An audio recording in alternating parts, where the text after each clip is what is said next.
The door to the Hudson ranch house swung open with such force that it cracked against the interior wall, and Grant Hudson's hand went instinctively to the revolver on his hip before he even registered what he was seeing. She was standing on his front porch in the driving October rain, her boots caked with 6 inches of red Missouri clay, her dark hair plastered to her cheekbones, her eyes blazing with something that was not fear, and was not apology, and was not the quiet desperation he had come to expect from women arriving at his door alone. She was holding a carpetbag in one hand and a folded letter in the other, and she was looking at him the way a woman looks at a problem she has already decided to solve. She did not say sorry for the mud on his porch. She did not say sorry for the hour, which was well past 9 in the evening. She did not say sorry for anything at all. "Are you Grant Hudson?" she said, and her voice was steady as iron even though she was soaked to her skin. He released his grip on the revolver. "That depends entirely on who's asking. My name is Margaret Sutton," she said. "And I have every reason in the world to believe that you have been deceived about me, that someone has told you lies about my character that I did not consent to, and that before I take another step onto your property, I want the truth of this arrangement settled between us right now, tonight, in the rain if necessary." Grant Hudson stood in the doorway of the house his father had built and looked at this woman with her muddy boots and her unblinking fury, and he felt something shift in the deep architecture of his chest in a way that had nothing to do with alarm and everything to do with recognition. He had known, in an abstract way, that a woman was coming. His foreman, Dale Pritchard, had handled the correspondence. There had been talk of a marriage arrangement, a practical arrangement, the kind of thing that men in his position sometimes entered into when the loneliness of the frontier got too large to manage alone. He had been told the woman was quiet, compliant, grateful for the opportunity. He looked at Margaret Sutton and understood with absolute certainty that every single one of those words had been a lie. "You had better come inside," he said. "Not until you hear what I have to say. You can say it just as well with a roof over your head." She looked at him for a long moment, assessing him the way you assess terrain before you cross it. Then she walked through the door, leaving a trail of red mud across his clean pine floor, and she did not look back at it once. That was the moment. That was the exact moment Grant Hudson knew she was different from anyone he had ever met in his 32 years on this earth. He would spend the next several months trying to understand why that moment had lodged itself so permanently in his memory, and the answer, when it finally came to him, was simple. He had spent his entire adult life surrounded by people who apologized for taking up space, and Margaret Sutton had arrived at his door and taken up all the space there was without a single word of regret. But that is the end of the beginning. To understand how they arrived at that rain-soaked confrontation, you have to go back 3 months, to the dusty July afternoon when Grant Hudson first made the mistake he would spend the rest of his life being grateful for. The year was 1882, and the Missouri Ozarks were in the grip of a drought that had turned the grass yellow by the first week of July and cracked the creek beds by the 3rd. Grant Hudson ran 1,500 head of cattle on 4,000 acres of land his father, Thomas Hudson, had claimed in 1851, broken in the 1850s, lost half of in the war years, and rebuilt through the 1870s until his heart gave out in 1879, leaving Grant the land, the debts, the cattle, and the particular solitude that comes from inheriting a life someone else built. Grant was not an unhappy man exactly.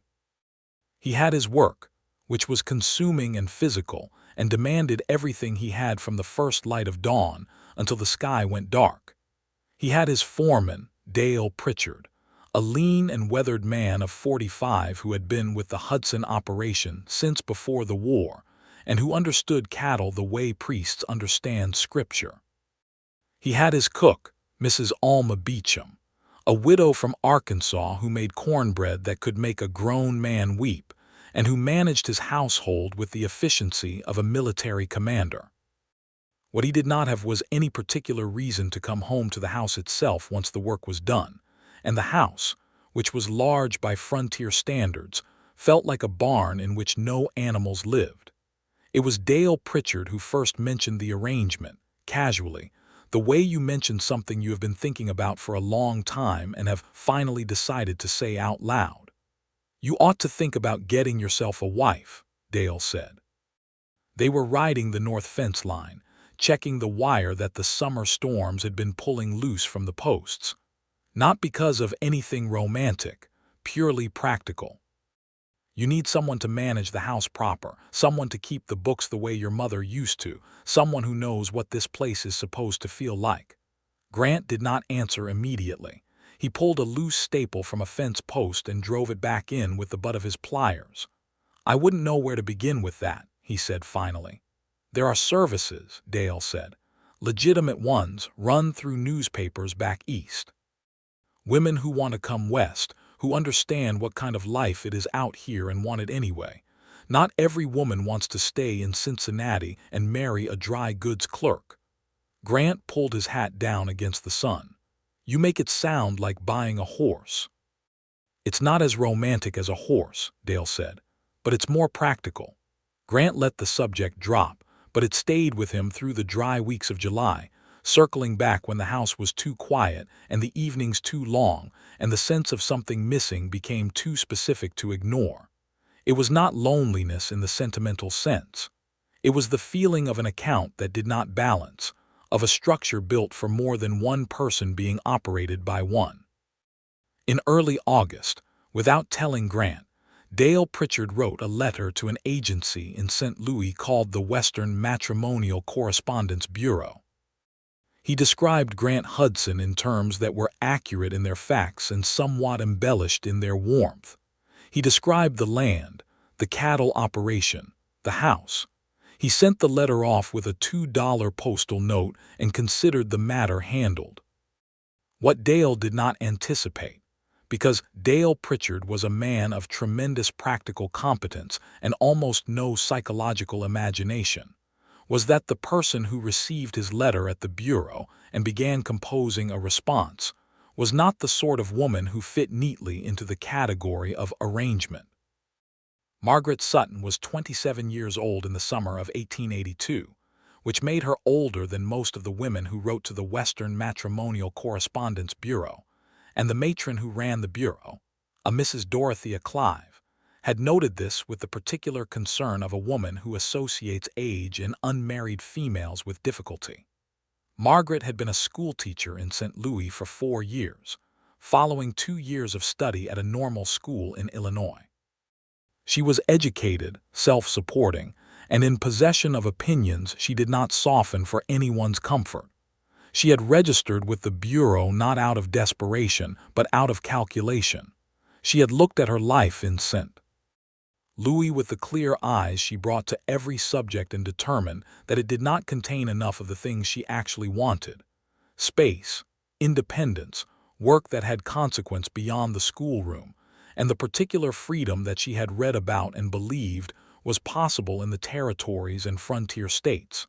She wanted land, not in the abstract romantic sense but in the actual physical sense. She wanted dirt under her hands and sky overhead and the feeling of building something that would last. What she did not want, and had made clear in her letter to Mrs. Clive, was to be misrepresented. She had laid out her characteristics with the precision of a woman filing a legal document: her age, her education, her history, her opinions on household management, her expectations regarding her role in whatever arrangement she entered into, and her absolute refusal to be treated as either a servant or an ornament. Mrs. Clive had read this letter and then done something that would ultimately cause considerable chaos. She had set it aside and written her own summary of Margaret Sutton for the Hudson correspondence, a summary in which Margaret was described as a quiet, capable woman of modest temperament and flexible expectations, who would be grateful for a stable home and well-suited to a practical partnership. It was, in every meaningful sense, a fabrication.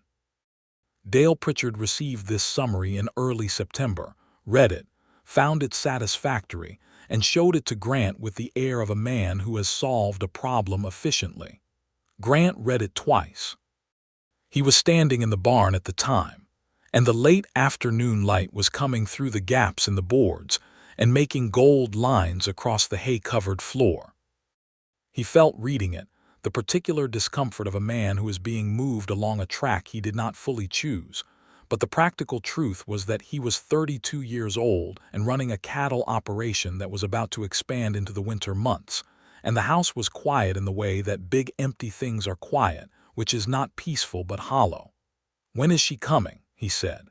"She'll take the train to Springfield," Dale said. "Then the stage to Landers Crossing. I told the Bureau the first week of October would suit." Grant handed the letter back. "You seem to have this arranged." "Seemed like someone ought to," Dale said, without apology. The first week of October arrived with a rainstorm that began on Monday and did not stop. The roads between Landers Crossing and the Hudson Ranch were 4 miles of limestone and red clay, and by Wednesday they were 4 miles of difficulty. Grant had sent his hired hand, a young man named Caleb Moore, into Landers Crossing on Tuesday to meet the stage and bring whoever arrived back to the ranch. Caleb Moore came back alone. "The stage was there," he reported to Grant over supper, looking uncomfortable. "And the woman was on it, a Miss Sutton. She said she preferred to walk." Grant stared at him. "It's 4 miles in October in the rain." Caleb looked at his boots. "I told her that. She said she appreciated the information." "You left her. She wasn't in any distress about it. She was actually pretty clear that she preferred to make her own way." Caleb paused. "She had a map." Grant pushed back from the table. "Where did she get a map?" "She drew it herself from the directions in the letter. She showed it to me. It was very accurate." This was how it came to pass that, when Margaret Sutton arrived at the front door of the Hudson Ranch house at 9 o'clock on a Wednesday evening in October of 1882, she was soaking wet, covered in Missouri clay to the knee, carrying her own bag, and in possession of a fury that had been building for approximately 3 months and had now reached the structural pressure of a dam about to give. Because Margaret had received Dale Pritchard's summary of Grant Hudson, just as Grant had received Mrs. Clive's summary of her, and it had contained one particular sentence that had been troubling her since St. Louis. She would be stepping into the household as a companion and helpmate to a gentleman rancher who seeks a woman of quiet disposition to manage his domestic arrangements under his direction. Under his direction. Margaret had read that sentence on the train to Springfield and felt something cold and precise settle in her chest. She had not left St. Louis to be under anyone's direction. She had not spent 4 years teaching other people's children and 2 years studying at a normal school to arrive at the Missouri Ozarks as someone's managed domestic arrangement. She had arrived at the front door with 4 miles of mud on her boots and that particular sentence burning in her mind like a coal in dry grass. "Under your direction," she said, after Grant Hudson had closed the door behind her, and they were standing in the warm lamplight of his front room with the rain hammering the windows and Alma Beecham hovering in the kitchen doorway looking as though she was witnessing something historical. "That is the phrase that was used to me. That I would be operating under your direction." Grant Hudson looked at her steadily. He was, she registered in a fraction of her attention, a large man, broad-shouldered and dark-haired, with the specific physical quality of someone who does hard outdoor work, not as an affectation but as a fact. He had good hands, she noticed, working hands with a strength in them that was not aggressive. "I didn't write that," he said. "Someone wrote it." "Someone summarized something someone else wrote," Grant said. "Sit down. You have been walking in the rain for 4 miles, and we can argue about correspondence later. I prefer to stand." He looked at her muddy boots, which were making quiet red impressions on his pine floor, and she saw him notice them, and she waited with a particular kind of attention for him to say something about the floor. He did not. He walked to a chair, turned it to face her, and sat down himself, and she understood that he was giving her the standing position deliberately, and that this was a form of accommodation she had not expected. "Tell me what you were told," he said. She told him. All of it. The original letter she had sent to Mrs. Clive describing herself accurately and in full. The summary she had received describing the arrangement as one in which she would be managed. The 4-mile walk in the rain she had taken because she needed the physical activity to organize her thoughts before she said any of this out loud, and because she had no intention of arriving at anyone's door in a man's wagon looking like someone who needed rescuing. Grant listened without interrupting, which she had not anticipated. Men, in her experience, interrupted. When she finished, there was a silence that was not uncomfortable. The rain shifted against the windows, and the lamp on the table sent its warm light across the rough pine walls, and somewhere in the kitchen Alma Beecham was making a sound that might have been cornbread going into the stove. "I didn't want someone compliant," Grant said finally. "I want you to know that. I am not a man who wants to manage a woman. I am a man who wants a partner, and there is a difference." Margaret looked at him carefully.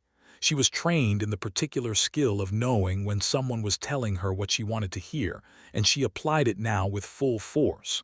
What she saw was not performance. What she saw was a man who was also tired in a specific way of arrangements that did not mean what they said. "There is a difference," she agreed. "What kind of partner?" "The kind who tells me when I'm wrong," he said. "The kind who keeps the books because she actually understands them, not because I've assigned her to it. The kind who has her own reasons for being here that have nothing to do with having nowhere else to go." Margaret was quiet for a moment. Then she set her carpetbag down by the door, not because she had decided to stay, but because it was heavy and her arm was tired. "I have plenty of reasons for being here," she said. "I figured." Alma Beecham appeared in the kitchen doorway. "Supper's been kept warm," she said, with the authority of someone who has decided that this conversation has gone on long enough, and food will solve the rest. "Miss Sutton, you look like you need dry clothes and something hot, in that order." Margaret looked at Alma Beecham with the particular respect she gave immediately to women who spoke directly. "That is an accurate assessment," she said. She did not fall in love with Grant Hudson that night. It was too soon and she was too careful, and the situation was too complicated for anything as immediate as love. What she felt that night, after Alma had lent her a dry dress, and the three of them sat at the kitchen table with cornbread and beef stew, and the rain going down outside, was the cautious and unfamiliar sensation of being exactly somewhere she had chosen to be. The next morning she woke before dawn, which she always did, and she did not need to be shown where things were because she had already noted them the night before, and she was standing in the kitchen with the stove going and coffee in the pot before Alma arrived to start breakfast. Alma stood in the kitchen doorway and looked at her for a long moment. "You're going to give that man fits," Alma said. "Only if he needs them," Margaret said. Grant came down the stairs at 6, which was later than she expected given the hour she had seen the light go on in the barn, and he stopped in the kitchen doorway and looked at her at the stove, and she could see him reorganizing some expectation in real time. "Alma's coffee is better," he said. "It is not," she said. "Sit down." He sat down. He drank the coffee. He did not say anything about it, but he held the cup with both hands in the way of someone who is genuinely grateful for warmth, and she filed that away in the mental ledger she was building. They spent the first 3 days in a careful and deliberate assessment of each other.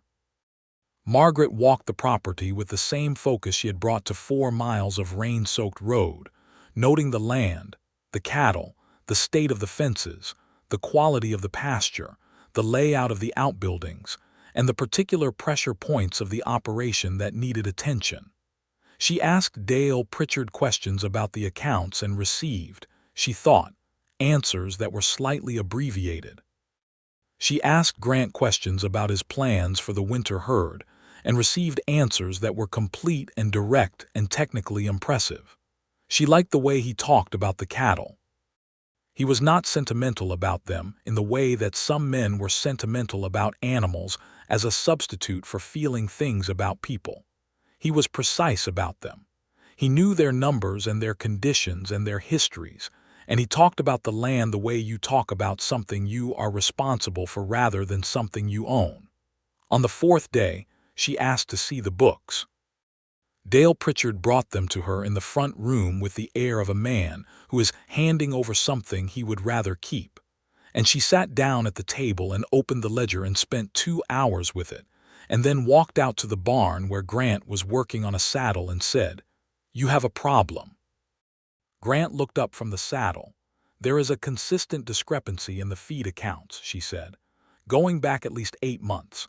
Someone is purchasing more grain than is being recorded as received, and the difference is not large in any individual month, but it is consistent, and over 8 months it amounts to approximately $47. Grant was very still. "Show me," he said. She showed him. They sat together at the kitchen table with the ledger open between them, and she walked him through the numbers with the precision of someone who has taught arithmetic and knows how to make things clear. And she watched his face as he understood what he was seeing. $47 was not a ruinous sum, but it was a betrayal, and the face of a man discovering that someone close to him has been skimming his accounts is a particular face, and Grant Hudson's was no exception. "Who manages the feed purchases?" Margaret asked carefully. "Dale handles the ordering," Grant said. "The supplier delivers to the ranch and Caleb signs for it." There was a silence. "I need to talk to Dale," Grant said. "Yes," Margaret said. "You do." She stood up, gave him room, and went to help Alma with the afternoon work, because there are moments that belong to a man alone, and this was one of them. She did not know what Grant said to Dale Pritchard that evening. She knew that it was said in the barn, and that it was said quietly, which she respected, and that when Dale came to supper his face was the gray color of a man who has confessed to something he cannot take back. She knew that afterward Grant came inside and ate supper in the particular silence of a man who has had to confront a hidden betrayal in someone he trusted, and that the specific quality of his silence was not anger but grief. She did not try to comfort him that night. That was not what was needed. What was needed was for someone to simply not require anything of him, and she did that naturally, eating her supper and talking with Alma about the kitchen garden plans for next spring, and it was only when she passed behind his chair to refill the water pitcher that she let her hand rest briefly on the back of it, not touching him, just close, just present, just there. She felt him take a breath. Dale Pritchard did not leave immediately. Grant did not ask him to. Whatever was settled between them in that barn was settled in the way of men who have known each other a long time, and who understand that a mistake, even a dishonest one, does not always require total destruction. Dale repaid the $47 from his own wages over the following months, and the matter was not spoken of again, and the accounts were now in Margaret's keeping, which was where Grant had suggested they belong, and which Dale had accepted with the expression of a man who recognizes that this is both fair and a significant demotion of his authority. The shift in the household was gradual and then suddenly complete, the way ice melts on a river, slowly and then all at once. Margaret had arrived as an arrangement and became, within 2 weeks, the operational center of everything that happened inside the ranch house, and a significant presence in what happened outside it. She organized the supplies with an efficiency that Alma found remarkable and said so repeatedly. She handled the correspondence with the same precision she had brought to the ledger. She wrote to the feed supplier in Landers Crossing with a renegotiated price per bushel that saved the Hudson operation $11 over the next quarter, and sent the letter before telling Grant about it, which he discovered when the supplier's confirming response arrived. He came to find her in the kitchen garden, where she was planning the spring layout with a stick and a paper diagram. "You renegotiated the feed contract," he said. "The price was 20% above market rate," she said. "I checked the Springfield rates in the August merchant report." "You had the August merchant report." "I sent for it when I arrived." She did not look up from her diagram.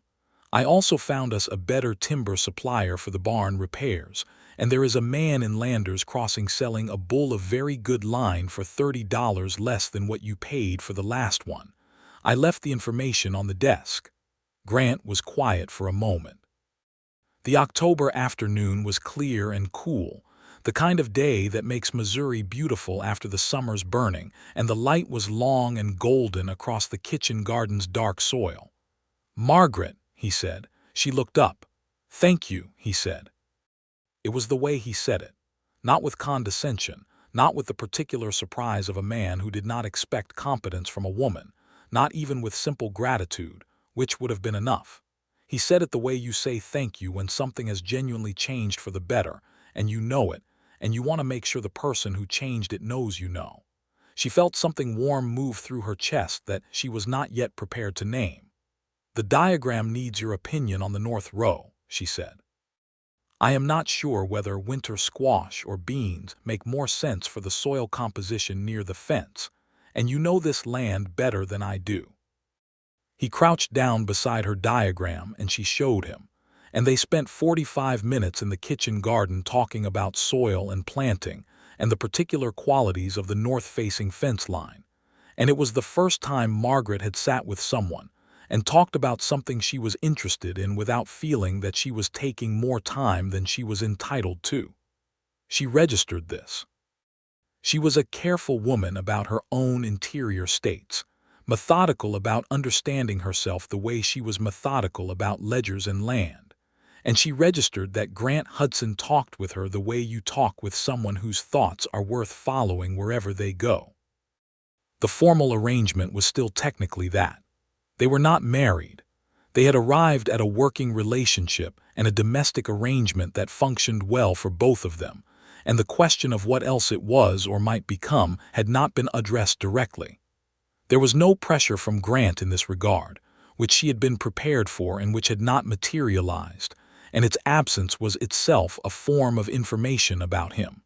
She noticed other things about him. She noticed that he woke before everyone else, and that the first thing he did each morning was stand on the back porch for about 10 minutes looking at the land before he went to the barn, and that this was not the brooding contemplation of a troubled man, but the quiet checking of someone who loves the thing he is responsible for.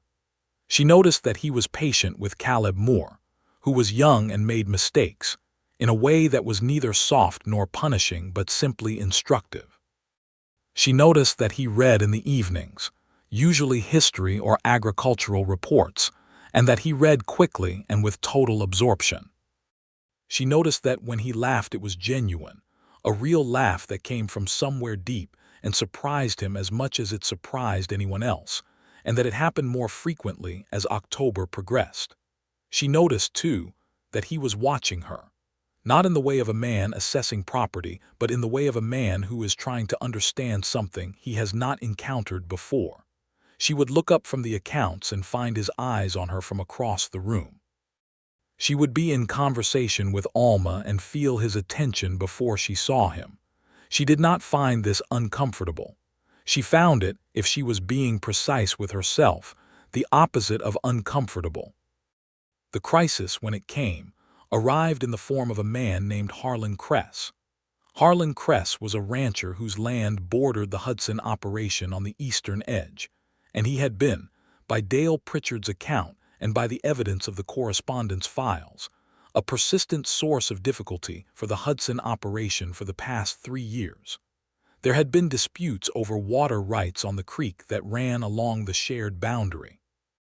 There had been incidents of cattle found on the wrong side of the fence, with regularity, that suggested the fence was being tampered with deliberately. There had been legal letters from a Springfield attorney that Grant had responded to, and then filed, and then tried to forget. Harlan Kress arrived at the Hudson Ranch on a Thursday in mid-October without being invited, which was itself a statement, riding a fine horse and flanked by 2 of his hired men in a way that was meant to communicate something about his resources. He was 40 years old, thick through the chest, with a smile that was confident in the way that men are confident when they believe the world is arranged in their favor. He tipped his hat at Margaret when she answered the front door, and his eyes took a rapid inventory of her that she found unpleasant. "Is Hudson here?" He said. "He is on the property," Margaret said. "What is your business?" Harlan Cress studied her with an expression that tried to decide whether she was someone whose question needed answering. "I'm Harlan Cress. I own the Cress operation to the east. Who are you?" "I am Margaret Sutton," she said. "I manage the Hudson household. I will let Mr. Hudson know you are here." She took her time finding Grant, because she wanted a moment to tell him what she had observed before he walked into whatever Harlan Cress had come to say. She found him in the north pasture checking on a heifer and walked out to him with the directness that had become their established mode of communication. "Harlan Cress is at the door," she said. "He brought 2 men with him. He has the manner of someone who has come to make an offer he expects you to accept." Grant's face shifted into the expression she now recognized as his working face, the one that was focused and calm and completely opaque. "You got all that from one exchange. He looked at you from behind me," she said. "That's what men do when they come to make an offer. They look at what you have." Grant walked back to the house with her, and she saw that he registered everything she had said without needing to discuss it further, and that was a quality she valued intensely in a person. What Harlan Cress wanted was the creek. Specifically, he wanted the water rights to the eastern stretch of the creek that ran between the 2 properties, which had belonged to the Hudson operation since the original 1851 claim, and which Cress had been trying to acquire through various mechanisms for 3 years. What was different this time was that Cress was making a direct purchase offer, and the offer was, by the numbers, generous. Grant heard him out in the front room. Margaret was in the adjoining room with the door partially open, not hiding but not intruding, and she listened to Cress lay out his terms with the smooth efficiency of a man who believes that everything has a price and that the correct price will always close the deal. When Cress finished talking, there was a silence. "The creek supports 40 head on the east pasture through July," Grant said. "If I sell the water rights, I lose the east pasture as summer range. That is $300 in cattle weight annually at current prices, compounded over time. Your offer does not approach that value." "I'm offering you cash today," Cress said. "The value of the land doesn't change because you want to pay me now instead of later," Grant said. Cress smiled, and the smile had something behind it that was not friendly. "You've got a fine operation here, Hudson. It would be a shame if the fence problems kept occurring." Grant was very still. "That is a specific thing to say," he said. "I'm a direct man," Cress said. "Then let me be direct with you," Grant said. "The fence line will be repaired to legal specification, and I will have a survey done at my own expense and filed with the county recorder. If any further tampering occurs, that survey will be the basis of a legal complaint. I am not selling the water rights." Cress stood, and the 2 men behind him stood, and the temperature in the room changed. "You want to think carefully about making an enemy out here," Cress said. "I want to think carefully about everything," Grant said. "That's different from being afraid to." Cress left. Margaret emerged from the adjoining room, and they looked at each other, and she said, "The survey is the right move. Do it quickly." "I know," Grant said. And then, because he was honest with himself and with her, that was the first time in 3 years I have said no to him directly. "How does it feel?" He thought about it. "Like something that should have been done sooner." She nodded. "I will write to the county surveyor's office tomorrow." She did, and the survey was scheduled for November.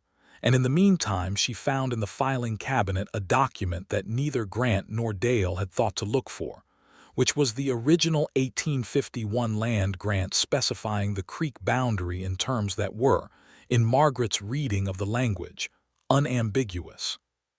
She brought it to Grant in the evening, and they sat together at the kitchen table with the lamp burning between them, and she walked him through the legal language the way she walked through everything, clearly and carefully, and he read it with the particular attention of someone who is learning that the ground beneath him is more solid than he thought. "Where did you find this?" he said. "Behind the insurance documents in the second drawer," she said. It had been misfiled.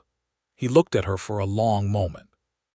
The lamp was warm and the room was quiet, and outside the October wind was moving through the trees, and she was aware of how close they were sitting and aware that she had been aware of this for some time now. "Margaret," he said, "why did you really come here?" The question was direct and without any kind of manipulation in it, and she appreciated the directness enough to answer with the same quality. "I told you the first night," she said. "I wanted space and independence and work that had consequence. I wanted land, I wanted to build something." "Is that all?" She considered him. She was careful with herself and honest with herself, and the honesty said, "No." "I wanted to find out if there was a kind of partnership that was actually equal," she said. "I did not believe it existed in any practical sense. I believed that even if a man said he wanted that, the reality of it would be different." And he said, "The reality of it," she said carefully, "has been different from my expectation, in a direction I did not anticipate." Grant was quiet for a moment. The wind moved outside. The lamp flame shifted. "I need to tell you something," he said. She waited. "When Dale showed me that letter from the bureau," he said, "the summary of who you were supposed to be, I did not believe it. I do not mean that I saw through it. I mean that I read it and it felt wrong in a way I could not explain, like a measurement that does not square with the land. I almost wrote to say I had changed my mind." "Why didn't you?" "Because I did not have a better idea," he said, "and because part of me thought that maybe wrong about the description did not mean wrong about the person." He paused. "I was right about that." Margaret looked at her hands on the table, at the land grant document between them, at the lamp's circle of warmth. She thought about 4 miles of mud in the October rain and a sentence about direction she had carried in her chest like a stone. "Grant," she said. "Yes." "I would like to stay," she said. "Not as an arrangement, as something else that we would need to define more clearly than an arrangement, but that I think we both understand." He reached across the table and his hand covered hers, and it was a large hand, warm and calloused and completely steady, and she did not pull away. "I think we both understand," he said. They did not rush it. That was what she appreciated most in the days and weeks that followed, the fact that they did not rush it. There was no sudden collapse into declaration or sentiment, or any of the excessive demonstrations she had always found in the romantic novels that circulated among the school teachers in St. Louis. What there was instead was a gradual and steady increase in closeness that felt like the natural consequence of two people paying close attention to each other. He began asking her opinion on the cattle decisions. Not because she was qualified, she was not. She knew books and accounts and plants, and she was learning land. But because he wanted her to understand the operation fully, and because her questions, which were precise and practical, often made him think through something more carefully than he would have alone. He rode out with her on the east fence line to show her the survey stakes as they were placed, and she asked the surveyor questions that Grant later admitted he would not have thought to ask, and the surveyor's answers confirmed the original boundary exactly as the 1851 document described it. She learned to ride better than she had ridden when she arrived. She had ridden in St. Louis in the limited way of city riding, in parks, on gentle horses, and the Missouri Ozarks required something different, something more confident and more responsive. Grant taught her on a bay mare named Josie who had a kind mouth and a steady temperament, and the lessons happened in the early mornings before the work day began, in the east pasture where the grass was still standing, and the sky was the pale, clean blue of November. He was patient with her the same way he was patient with Caleb Moore, which was not softness but instruction, and she was a good student because she was a good student in all things, and because she had an additional motivation that she did not examine too closely, which was that she liked being taught by him specifically. One morning she got Josie into a canter for the first time, and the feeling of it, the rhythm and the speed in the air against her face, was so entirely itself that she laughed, a real laugh that surprised her, and she heard Grant laugh from somewhere behind her. And when she brought the mare back to a walk and turned around, he was sitting his own horse with an expression on his face that she had not seen before, and that made her chest do something complicated. November deepened. The survey was filed. The county recorder registered the boundary documentation. Dale Pritchard delivered both to Harlan Cress's attorney in Springfield, and Cress's attorney responded that his client was reviewing his options, which meant that the direct threat had been replaced by the more familiar threat of lawyers, which Grant was better equipped to handle. The first hard frost came on a Tuesday night and killed the last of the kitchen garden, which Margaret had been prepared for and had already harvested everything that mattered from. She and Alma spent 3 days putting up the last of the season's preserves, the kitchen warm and fragrant with vinegar and cinnamon, and apples from the small orchard at the back of the house. And she was teaching Alma a method of putting up dried beans she had learned from a woman in Illinois, when Grant came in from the cold and stood in the kitchen doorway, and watched them with an expression so transparently happy that Alma caught it and gave Margaret a look over the bean pot that communicated an entire paragraph. The marriage conversation happened not dramatically but practically, which suited both of them. Grant raised it one evening in December in the front room while they were both reading, and he raised it the way he raised most important things, directly and without preamble. "I would like us to be married," he said, "not as an arrangement, because I want to be married to you specifically." Margaret looked up from her book. The fire was burning and the room was warm, and outside it was below freezing and the Ozark Hills were bare and still. "There are practical implications," she said. "Several," he agreed. "The property, the accounts, the status of my decisions regarding the operation. I was thinking we could speak to the attorney in Springfield about a contract that makes those things specific," he said, "legal and clear, so that neither of us is operating on assumptions." She had not expected this.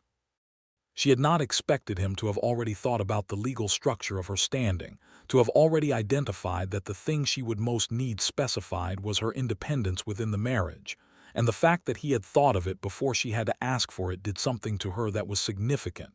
"Yes," she said. "Yes, you'll think about it, or yes, you'll marry me." "Yes, I will marry you," she said, "and yes to the contract." He smiled. It was the real smile, the one that came from somewhere unexpected, and she felt the warmth of it all the way across the room. They were married on a Saturday in January of 1883 in the front room of the ranch house, by the circuit pastor who came through Landers Crossing every 6 weeks, and who conducted the ceremony with the efficiency of a man who has done this in many front rooms and knows not to make it longer than it needs to be. Dale Pritchard and Caleb Moore and Alma Beecham, and 2 neighboring families who had come to know Margaret in the preceding months, were the witnesses. Margaret wore a dress she had made herself from blue wool, because she had good practical reasons for having a good wool dress, and she was not interested in white silk in January in Missouri. And Grant wore his best coat, which fit him well, and they stood in front of the pastor with the fire burning and the Ozark Hills white outside the windows, and she made promises that she had thought about carefully and that she meant entirely. When the pastor said Grant could kiss his bride, Grant looked at her first, which was the thing she remembered most from the day, the question in his eyes before the answer was obvious, and she answered it by moving toward him, and the kiss was warm and brief and entirely real. Alma wept. Margaret found this touching rather than excessive. The contract they had drawn up in Springfield specified that Margaret Hudson would have equal authority over the financial accounts of the Hudson operation, that any sale of land or water rights would require her signature alongside Grant's, that any property brought to the marriage by either party was held jointly from the date of the marriage forward, and that in the event of Grant's death, the operation passed entirely to her. Grant had asked for all of these terms without being prompted, and his attorney in Springfield had looked at him over his spectacles with an expression of considerable surprise. And Grant had simply said that he had a particular wife, and he wanted the legal structure to reflect the reality of that. The winter was the best Grant could remember in years, and he said so, and Alma said it was because the house finally felt like a house, and Dale Pritchard said nothing, but he seemed to be moving more easily than he had in the autumn, and Caleb Moore had acquired a particular habit of coming to Margaret with questions that he used to take to Dale, which Dale noted and which Margaret handled with diplomacy. She taught Caleb to manage the accounts secondary to herself, because she was a teacher and she could not help passing on what she knew, and she found in him the same quality she had found in her best students in St. Louis, which was a genuine willingness to understand rather than just to know the answer. The cattle came through the winter in good condition. The east pasture, with its secured water rights, would be available for the summer expansion Grant had been planning for 2 years, but had been reluctant to commit to while the crest dispute was unresolved. In February, Grant bought the bull Margaret had found advertised in Lander's Crossing, and it was, by Dale's assessment and by the evidence of the spring breeding, an excellent purchase. In March, Margaret realized she was pregnant. She was methodical about this too. She confirmed what she suspected over the course of about a week. Then she told Grant on a Sunday morning after breakfast, and she was direct about it and steady, and she watched his face go through something she had never seen on it before, a series of expressions too rapid and too large to fully track, and then he said nothing at all and stood up from the table and pulled her to him. And she felt his arms around her and his breath against her hair and the silence of someone who is feeling something too large for words. "All right then," she said, against his shoulder. "All right," he agreed roughly. Alma was told that afternoon and reacted with the contained joy of someone who had been expecting this and had been waiting with extreme patience. Dale Pritchard was told and shook Grant's hand with a formal warmth that said more than he usually allowed himself. Caleb Moore was told and turned red and congratulated them twice because he forgot he had already done it. The spring came fast that year, sudden and green and warm, the way Missouri springs come when the winter has been hard, like the land releasing a breath it has been holding. The kitchen garden went in and the cattle went to the east pasture, and the creek ran full and clear along its legally established boundary, and the fences on the Hudson operation were in the best repair they had been in a decade, because Margaret had organized a systematic inspection and repair schedule in February using the long cold days when the outdoor work was limited. Harlan Kress attempted one more approach in April, not in person this time, but through a letter from his attorney proposing a revised water rights agreement. Margaret read it first, which she now did as a matter of course with all legal correspondence, and she drafted the response herself, which Grant read and approved with only one small change, and sent it back. The attorney's next letter came 3 weeks later and was substantially more accommodating in tone. "He has realized," Margaret said, when Grant read it, "that the legal position is not in his favor and that the person on the other side of this correspondence knows that." "He has realized," Grant said, "that the other side of the correspondence is more formidable than he anticipated." She looked at him and felt the familiar warmth that she had stopped pretending she was not going to name. It was love, clear and specific and of the practical kind, which was the only kind she had ever believed in, and it was mixed with a confidence in its own durability that she had not expected. The summer was full of work, which she preferred. She was managing the accounts, the household, the kitchen garden, the correspondence, the legal situation, and a pregnancy that she refused to let be a limitation. And she was doing all of it with the particular energy of a woman who has finally found the work she was built for and is going at it with both hands. Alma fussed over her in the way of someone whose fussing is actually love and who knows the difference, and Margaret let her, which she would not have let most people. Grant watched her the way he had watched her from the beginning, with that focused quality of attention, and it had not diminished, and it had not become possessive or anxious in the way she had been prepared for it to become.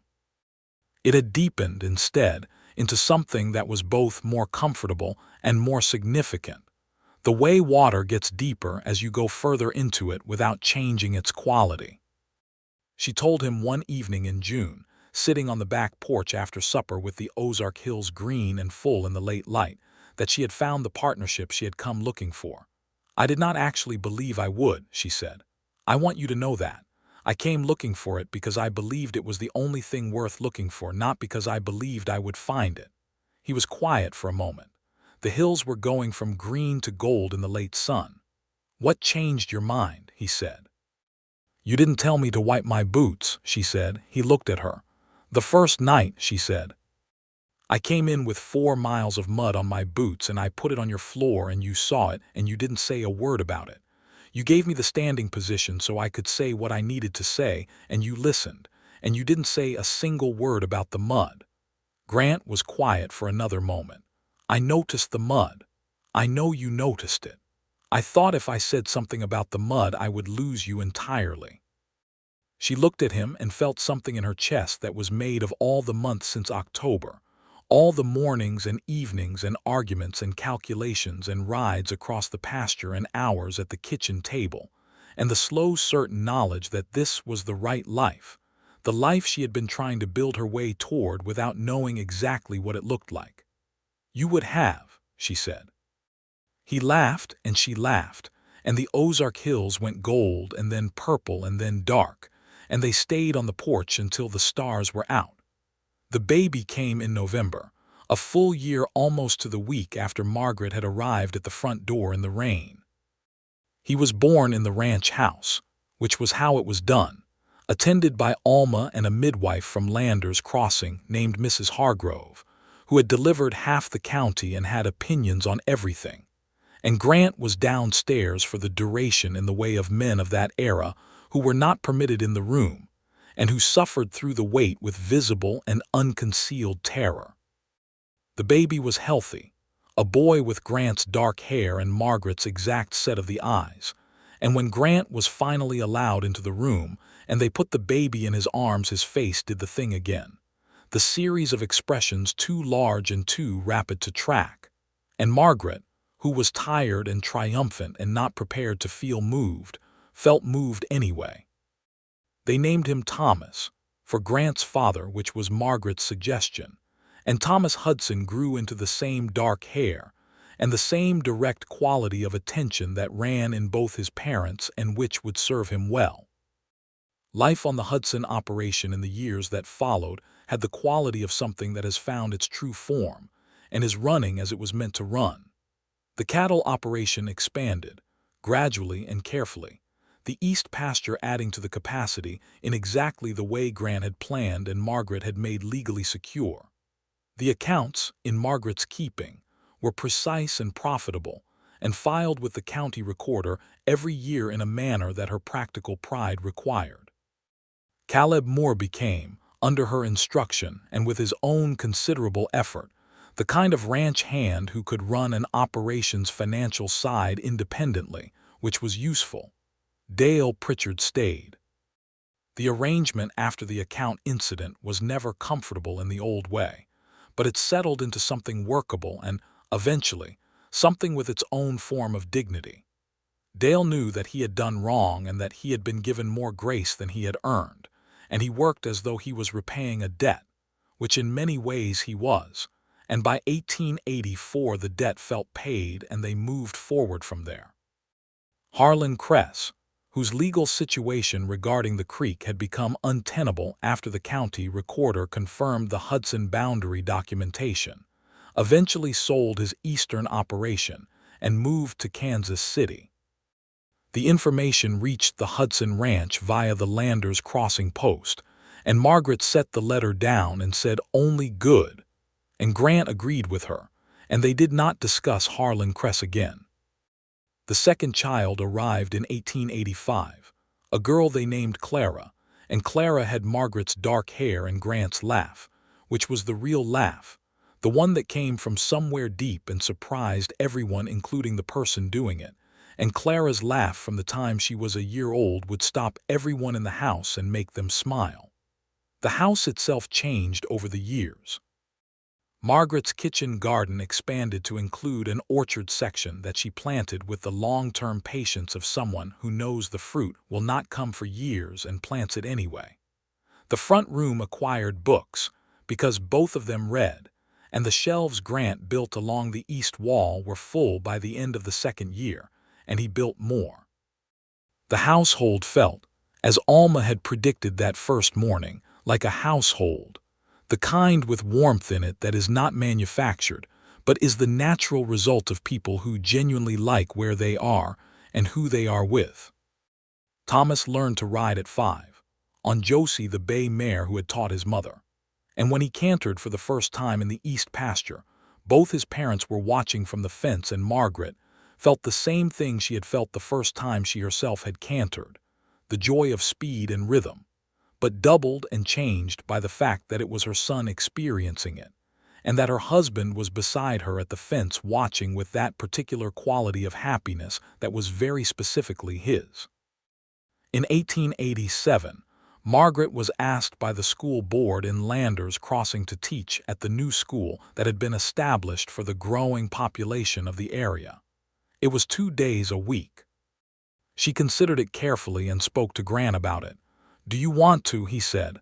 "I have always liked teaching," she said, "and the school has very few qualified teachers." "Then do it," he said.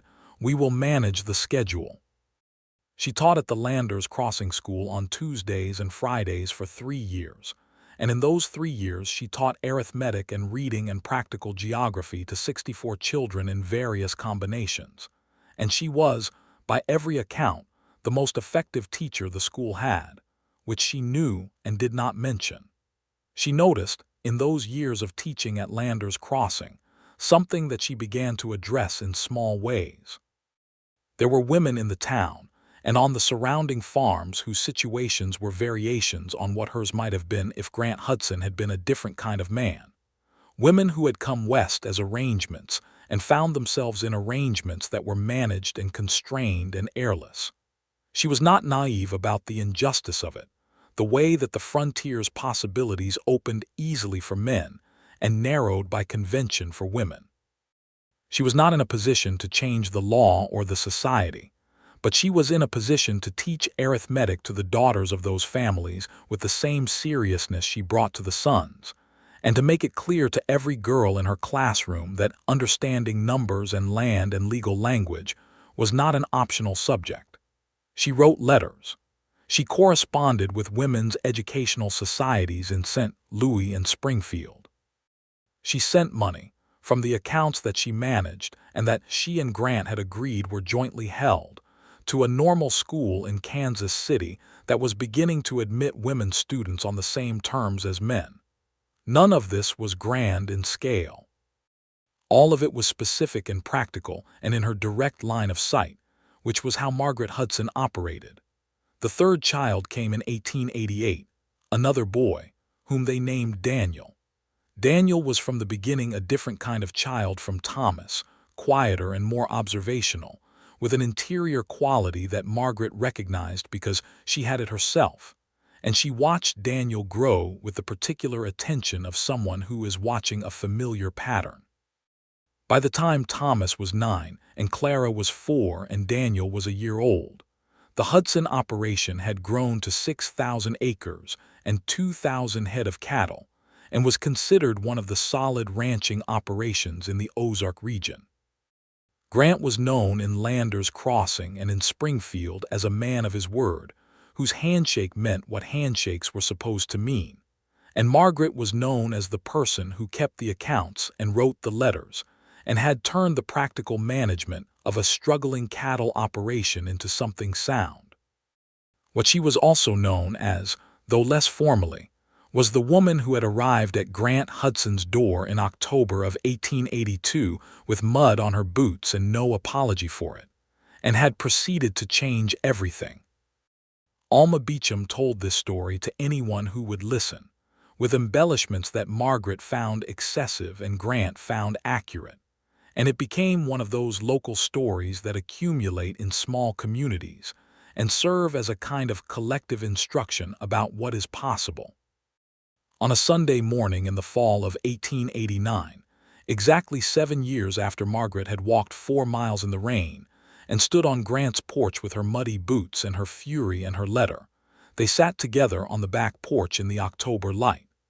Thomas was somewhere in the east pasture learning to repair fence wire from Dale Pritchard, who had become a better teacher than anyone had expected. Clara was in the kitchen with Alma at the stage of childhood, where following Alma through the kitchen was more interesting than anything else available. Daniel was on the porch floor between his parents' chairs, absorbed in a careful engineering project involving sticks and stones that had been occupying him since breakfast. The hills were the October gold that was the best color of the year, and the creek was running clear on its established and legally confirmed boundary, and the cattle were in the east pasture for the last week of the season before the autumn move, and the kitchen garden had been put to bed for the winter. Margaret was reading a letter from the normal school in Kansas City that she had supported financially for the past 3 years. They were reporting their first graduating class of women teachers, 11 of them, who would be taking positions at schools across Missouri, Kansas, and Nebraska. She showed it to Grant, who read it and looked at her. 11 teachers, he said. Starting somewhere, she said. He reached across the space between their chairs and took her hand, the way he had reached across the kitchen table 7 years ago when they were two people assessing each other over a land grant document and being honest about what they wanted. That first night, he said. When I told you to come inside out of the rain, I was sure you were going to say no. I considered it, she admitted. What changed your mind? She looked at the hills in their October gold and the creek and the cattle and the house that had been hollow and was not hollow anymore. You didn't make me apologize for the mud, she said. He squeezed her hand. Daniel made a sound of intense satisfaction over his construction project, and the sound made both of them look down, and then look at each other. And the look contained 7 years of mornings and evenings and arguments and ledgers and laughter and mud and rain and love, which was practical and specific and durable and entirely real. I knew, Grant said, the second you walked through that door that you were not anyone I had been expecting. Good, Margaret said. I spent 4 miles in the rain making sure of it. He laughed, the real laugh, and she felt it the way she always felt it, like something warm from the inside out. Thomas came back from the fence line at noon with his hands dirty, and a question about soil compaction that he directed to his mother, who answered it while she was setting the table. And the answer was accurate and complete, and Thomas listened with the same focused quality of attention his father brought to things his mother said, which Alma observed from the kitchen doorway with a satisfaction that she did not bother to hide. Clara helped carry the bread to the table, and Daniel was lifted into his chair, and Dale Pritchard came in from the barn and Caleb Moore came from the stable, and the table was full, and the house was full, and the hills outside were gold in the noon light, and Margaret Hudson sat down at her table in her house on her land with her husband and her children and the life she had built with her own hands, and she felt. With the same precision she brought to accounts and land and arithmetic, and the particular question of who she was and what she was worth, that it was exactly right, not perfect in the sentimental sense. She was not a woman who believed in perfect in the sentimental sense. Perfect in the specific sense, sound in its structure, honest in its foundations, built to last. She passed the bread to Grant, who took it and held her hand for a moment before he passed it on, and the look they exchanged was the look of two people who know what they have and have never stopped knowing it and are not going to stop. Outside, the Ozark Hills went on in their October gold, and the creek ran in its established course, and the land held what had been built on it, and the story of the woman with the muddy boots and the cattleman who had known, the instant she walked through his door, that she was different from anyone he had ever met, was exactly 7 years old and was going to go on for a very long time. In the months that followed, life deepened rather than slowed. Thomas took his first full responsibility for a section of the fence line in the winter of 1889 and managed it with a seriousness that made Grant say, privately to Margaret one evening, that the boy was going to be better at this than either of them. Margaret agreed and felt the particular satisfaction of a teacher who has watched a student surpass the instruction. She began to write. Not correspondence, which she had always done, but something more considered, a practical account of frontier ranch management from the perspective of someone who had come to it from outside and had learned its systems by direct engagement. She was not sure what form it would ultimately take. She worked on it in the evenings, after the children were in bed and Grant was reading, at the kitchen table with a lamp and her notebooks, and Grant knew she was working on something and did not ask what until she was ready to tell him. When she told him in the spring of 1890, he read what she had written and looked at her with the focused quality of attention she had come to rely on as the most honest form of response she knew. "This is good," he said. "This is genuinely good." "It is accurate," she said. "Whether it is good is a separate question." "It is both," he said. "You should send it to the Agricultural Journal in Springfield." She considered this. She had written it primarily to organize her own thinking, and the question of whether it was something for other people was one she had not fully resolved. "The women who are coming west the way I came west," she said. "The ones who are going to find themselves in households and operations they did not choose, who are going to have to figure out the accounts and the legal documents and the water rights by themselves. They could use this." "Yes," Grant said. "They could." She sent it to the Springfield Agricultural and Domestic Journal in April of 1890, and it was published in the July issue under her full name, Margaret Sutton Hudson, and the editor wrote her a letter requesting a further submission, which she had ready by September because she had continued writing through the summer with the energy of someone who has found a new form of useful work. The submissions became a quarterly column, practical and direct and written, in the voice of someone who has no interest in telling people what they want to hear and every interest in telling them what they need to know. It reached women across Missouri and Kansas and Nebraska and arrived, occasionally, in St. Louis, and Margaret received letters from readers that she answered with the same care she brought to everything.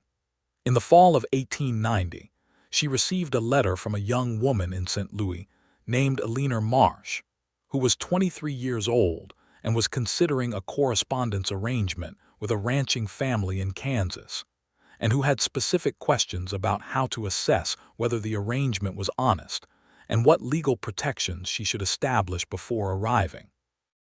Margaret answered this letter with 4 pages of specific advice, including the language for the kind of contract she and Grant had drawn up in Springfield, and a firm recommendation that Eleanor Marsh send her own accurate self-description to any correspondence bureau and refuse to be summarized by someone else. She showed the letter to Grant before she sent it. 4 pages, he said. She had important questions. She did, he agreed. Send it. The letter reached Eleanor Marsh, who made her arrangement with the Kansas family, who arrived with her own self-description intact and her own legal terms established, and who wrote to Margaret 6 months later to report that the situation was sound and that she had found, as Margaret had found, something closer to a partnership than an arrangement. Margaret filed this letter in the second drawer of the kitchen desk alongside the original 1851 land grant, and she considered them both documents of the same type, which was the type that says, "This is real, this holds, this is what it is." In December of 1890, Grant and Margaret rode out together to the eastern boundary of the property on a clear cold morning, just the two of them, the horses stepping across the frost-stiff grass, the Ozark Hills bare and silver-gray in the winter light. They stopped at the creek and let the horses drink from it, the water running clear and cold over the limestone bed. 8 years ago next month, Grant said. 8 years ago next week, she corrected. You always misremember by a few days. You always correct me. One of us has to keep accurate records. He looked at her and the familiar real laugh came, and she felt it the familiar way, all the way through. The creek ran at their feet, in its established and documented and legally secured course, and the horses drank from it in the cold morning air, and the land around them was theirs in every sense of the word, earned and worked and understood, and Margaret Hudson looked at the eastern hills and felt, in the precise and specific way she felt all true things, that everything was exactly where it was supposed to be. She turned her horse and they rode back toward the house, where the smoke was already rising from Alma's chimney, and the light was warm in the windows, and where Thomas and Clara and Daniel were beginning their morning, and the day's work was waiting, and all the days after that were waiting too, full of accounts and cattle and letters and laughter, and the particular life she had built out of 4 miles of mud, and one completely unrepentant first impression. She had arrived with muddy boots and no apology, and she had been right not to apologize, and she had built something true and lasting and entirely her own, alongside a man who had known from the first second she walked through his door that she was different. Different was not a beginning she would have chosen to change, given 100 different chances to arrive at that October door again. She rode her horse through the cold December morning toward the warm windows of her house, and she was, in the most practical and the most real sense of the word, completely and entirely home.